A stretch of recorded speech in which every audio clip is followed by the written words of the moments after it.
Assalamualaikum warahmatullahi wabarakatuh. Bagaimana kabar untuk anak-anak ibu semuanya? Ibu berharap kalian semua dalam keadaan sehat walafiat. Sebelumnya, marilah kita awali kegiatan kita pada hari ini dengan membaca doa. Berdoa menurut kepercayaan kita masing-masing. Berdoa dimulai.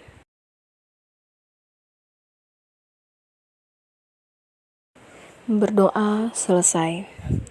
Semoga kita semua selalu dalam lindungan Allah Subhanahu wa Ta'ala, terhindar dari wabah dan musibah, dan semoga apa yang kita kerjakan pada hari ini bermanfaat hendaknya.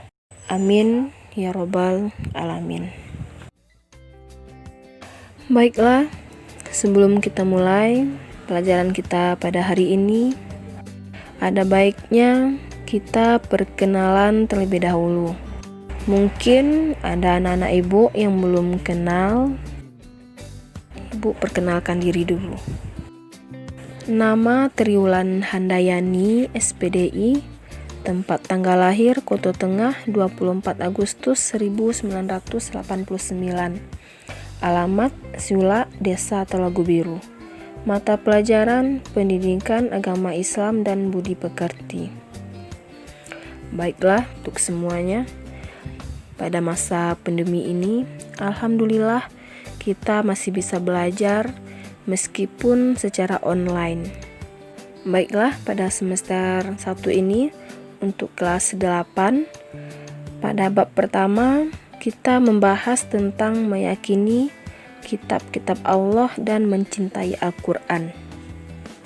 Tentunya hal ini sudah tidak asing lagi bagi anak-anak sekalian.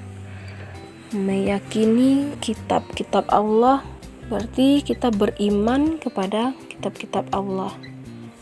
Iman artinya secara lisan yaitu percaya. Iman kepada kitab Allah Subhanahu wa Ta'ala artinya meyakini bahwa Allah Subhanahu wa Ta'ala telah menurunkan kitabnya kepada manusia melalui para rasul. Tujuan iman kepada kitab Allah yaitu sebagai pedoman bagi umat manusia agar dapat meraih kebahagiaan di dunia dan di akhirat. Kemudian, bagaimana cara kita beriman kepada kitab Allah? Yang pertama adalah mengamalkan dalam kehidupan sehari-hari. Yang kedua, mempercayai kitab-kitab tersebut sebagai wahyu dari Allah Subhanahu wa Ta'ala. Yang ketiga, memahami maksud atau isinya. Yang keempat yaitu meyakini kebenarannya. Adapun dalil tentang iman kepada kitab Allah terdapat di dalam Al-Quran surat Al-Maidah ayat 16. A'udzubillahi minasyaitonirrajim. Bismillahirrahmanirrahim. Yahdi bihillahu manittaba'a ridwanuhu subulas salam wa yukhrijuhum minaz zulumati ilan nur biiznihi wa yahdihim ila siratim mustaqim. Sadaqallahul azim. Yang artinya adalah dengan kitab itulah Allah memberi petunjuk kepada orang yang mengikuti keridhaannya ke jalan keselamatan, dan dengan kitab itu pula Allah mengeluarkan orang itu dari gelap gulita kepada cahaya dengan izinnya dan menunjukkan ke jalan yang lurus. Masih banyak lagi dalil-dalil atau firman Allah di dalam Al-Quran tentang iman kepada kitab-kitab Allah. Baiklah, untuk selanjutnya kita masuk nama-nama kitab Allah Subhanahu wa Ta'ala dan Rasul penerimanya. Ada 4 kitab yang diturunkan oleh Allah Subhanahu wa Ta'ala ke dunia. Yang pertama adalah kitab Zabur. kitab Zabur yang diturunkan kepada Nabi Daud alaihi salam pada abad ke-10 sebelum Masehi di daerah Yerusalem. Kitab ini diturunkan untuk bangsa Bani Israel atau umat Yahudi. Dalam firman Allah telah dijelaskan, dan Tuhanmu lebih mengetahui siapa yang di langit dan di bumi. Dan sungguh kami telah memberikan kelebihan kepada sebagian nabi-nabi atas sebagian yang lain, dan kami berikan Zabur kepada Daud. Dijelaskan di dalam Al-Quran surat Al-Isra ayat 55. Selanjutnya, yang kedua adalah kitab Taurat. Kitab Taurat ini diturunkan kepada Nabi Musa alaihi salam pada abad ke-12 sebelum Masehi. Nama Taurat yang artinya adalah hukum atau syariat. Kitab Taurat ini diperuntukkan sebagai pedoman dan petunjuk hidup bagi kaum Bani Israel pada saat Nabi Musa alaihi salam diutus oleh Allah Subhanahu wa taala untuk berdakwah kepada bangsa Bani Israel. Adapun bahasa yang digunakan di dalam kitab Taurat ini adalah bahasa Ibrani. Adapun firman Allah di dalam Al-Qur'an di dalam surat Al-Mu'minun ayat 49 telah dijelaskan, A'udzubillahi minasyaitonirrajim. Bismillahirrahmanirrahim. Walaqad ataina Musal kitaba la'allahum yahtadun. Yang artinya, dan sungguh telah kami anugerahi kepada Musa alaihi salam kitab Taurat agar mereka Bani Israel mendapat petunjuk. Adapun pokok-pokok ajaran yang ada di dalam kitab Taurat ini, yang pertama adalah perintah untuk mengesahkan Allah Subhanahu wa taala. Yang kedua, larangan menyembah patung atau berhala. Yang ketiga, larangan menyebut nama Allah Subhanahu wa taala dengan sia-sia. Yang keempat, perintah menyucikan hari Sabtu. Dan yang kelima, perintah menghormati kedua orang tua. Yang keenam, larangan membunuh sesama manusia. Yang ketujuh adalah larangan berbuat zina. 8. Larangan mencuri. 9. Larangan menjadi saksi palsu. 10. Larangan mengambil hak orang lain. Ada 10 ajaran pokok yang ada di kitab Taurat. Selanjutnya, kitab yang ketiga adalah kitab Injil.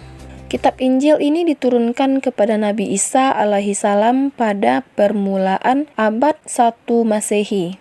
Kitab Injil ini diwahyukan di daerah Yerusalem. Bahasa yang digunakan pada awalnya dengan menggunakan bahasa Suryani. Kitab ini sebagai pedoman bagi kaum Nabi Isa alaihi salam, yakni kaum Nasrani. Firman Allah Subhanahu wa taala, Bismillahirrahmanirrahim. Qala inni abdullah ataniyal kitaba wa ja'alani nabiyan. Yang artinya, dia Isa berkata, sesungguhnya aku hamba Allah. Dia memberiku kitab Injil dan dia menjadikan aku seorang nabi. Al-Quran surat Maryam ayat 30. Kitab Injil ini berisi ajaran pokok yang sama dengan kitab sebelumnya. Namun ada yang menghapus sebagian ajaran kitab Taurat yang sudah tidak sesuai dengan zaman itu. Secara umum, kitab Injil berisi tentang perintah untuk kembali mengesahkan Allah Subhanahu wa taala. Yang kedua, untuk membenarkan keberadaan kitab Taurat. 3. Menghapus beberapa hukum dalam kitab Taurat yang tidak lagi sesuai dengan perkembangan zaman. Yang keempat, menjelaskan bahwa kelak akan datang kembali Rasul setelah Nabi Isa alaihissalam, yaitu Nabi Muhammad sallallahu alaihi wasallam. Yang keempat, menjelaskan bahwa kelak akan datang kembali Rasul setelah Nabi Isa alaihissalam, yaitu Nabi Muhammad sallallahu alaihi wasallam. Selain dari kitab Injil, ini juga telah dijelaskan di dalam kitab Taurat. Kitab Injil ini pedoman bagi para pengikut agama Nasrani agar melaksanakan hukum-hukum Allah Subhanahu wa Ta'ala yang dibawa oleh Nabi Isa alaihissalam, mengajarkan agar kaumnya taat kepada hukum-hukum Allah dan tidak terlena dengan gemerlap harta dan dunia. Selanjutnya yang keempat adalah kitab Al-Quran. Kitab Al-Quran diturunkan pada abad ke-7 Masehi. Kitab ini diturunkan kepada Nabi Muhammad SAW, yaitu Rasul yang terakhir. Diturunkan sebagai penyempurna dan membenarkan kitab-kitab sebelumnya. Firman Allah Subhanahu wa Ta'ala di dalam Al-Quran, "Nazala alaikal kitaba bil haqqi musaddiqan lima baina yadayhi wa anzalat Taurata wal Injil," yang artinya adalah Dia menurunkan kitab Al-Quran kepadamu Muhammad yang mengandung kebenaran, membenarkan kitab-kitab sebelumnya, dan menurunkan Taurat dan Injil. Terdapat di dalam Al-Quran surat Ali Imran ayat ketiga. Secara umum, pokok-pokok ajaran yang terkandung di dalam Al-Quran yang pertama adalah akidah atau keyakinan. Yang kedua yaitu tentang akhlak atau budi pekerti. Yang ketiga adalah ibadah. Yang keempat muamalah. Kelima tarik atau sejarah, kisah tentang orang-orang dan umat terdahulu. Kitab Allah Subhanahu wa Ta'ala sebagai petunjuk bagi manusia. Kitab-kitab yang diturunkan oleh Allah Subhanahu wa Ta'ala kepada manusia melalui para utusannya agar dijadikan petunjuk bagi manusia bahwa manusia diciptakan oleh Allah Subhanahu wa Ta'ala. Maka hanya kepada Allah lah manusia patut menyembah. Allah Subhanahu wa Ta'ala menciptakan manusia dengan penciptaan yang sempurna. Manusia diberikan akal, hati nurani, dan nafsu, agar manusia bisa menjadi khalifah di muka bumi sebagaimana tujuan diciptakannya oleh Allah Subhanahu wa Ta'ala. Kemudian Al-Quran sebagai kitab suci umat Islam. Al-Quran merupakan kitab suci dari Allah Subhanahu wa Ta'ala yang terjamin kemurniannya. Maksudnya, sejak awal diturunkan sampai sekarang, bacaan Al-Quran dan isinya tidak mengalami perubahan, baik penambahan maupun kekurangan. Jumlah surat di dalam Al-Quran terdapat sebanyak 114 surat.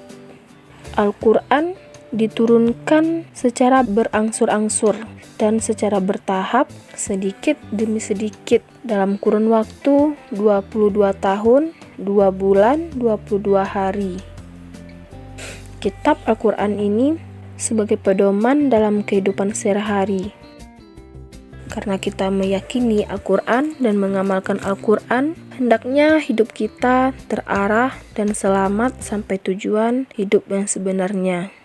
Apa tujuan hidup kita sebenarnya? Yaitu bahagia di dunia dan bahagia di akhirat. Maka kita harus bertekad untuk menjaga serta mengamalkan isi dari Al-Quran tersebut. Baiklah, untuk anak-anak semuanya, kita lanjut pembahasan kita tentang perbedaan kitab dan suhuf. Kitab adalah wahyu-wahyu Allah Subhanahu wa Ta'ala yang diterima oleh para rasul dalam perkembangannya dalam bentuk kitab atau yang telah dibukukan.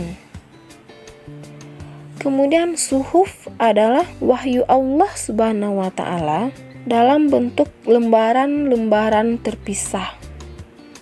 Di dalam Al-Quran juga telah dijelaskan bahwa suhuf itu benar adanya. Di dalam Al-Quran surat Al-A'la ayat 18 dan 19, yang artinya sesungguhnya ini terdapat dalam kitab-kitab yang terdahulu, yaitu kitab-kitab Ibrahim dan Musa. Para nabi dan rasul yang menerima suhuf dari Allah Subhanahu wa taala adalah Nabi Ibrahim menerima 10 suhuf. Nabi Musa menerima 10 suhuf. Kitab dan suhuf juga mempunyai persamaan dan juga mempunyai perbedaan. Persamaan dari keduanya yaitu sama-sama firman Allah Subhanahu wa taala.